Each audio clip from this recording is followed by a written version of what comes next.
এলাকাবাসী উপস্থিত হয়ে তারা পালিয়ে যাওয়ার চেষ্টা করে, তখন এলাকাবাসী হওয়ার সাথে আটক হয়। দীর্ঘদিন যাবৎ এখানে তারা মাদক ব্যবসার সাথে জড়িত বলে এলাকাবাসীর অভিযোগ।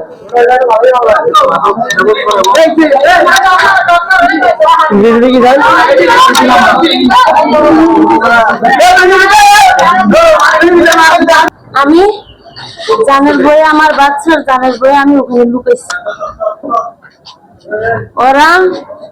ওর নাম সুজন।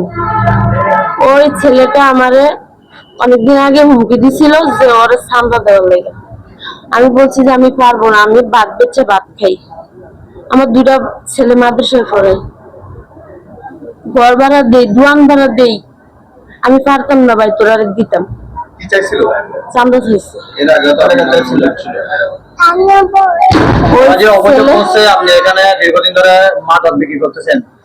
আমি ওগুলা বিক্রি করি না ভাইয়া, সরি ভাইয়া। আমি গরিবের মায়া হইতে পারি ভাইয়া, আমি বাদ বেচা যে 8 বছর খাই। আপনি তো এই দোকানের মালিক, এখানে দীর্ঘদিন ধরে অভিযোগ আছে, দীর্ঘদিন ধরে এখানে মাদক ব্যবসা হচ্ছে, এখন আপনি এটা জানেন কিনা? না, আসলে আমি তো দিছিলাম হোটেল করার জন্য, আমি তো জানি না যে এখানে ভিতরে এগুলো চলতেছে। তো যখন আমি খবর পাইছি বিভিন্ন জনের মাধ্যমে, আমি একে ইনফর্ম করছি দোকান খালি করে দেওয়ার জন্য।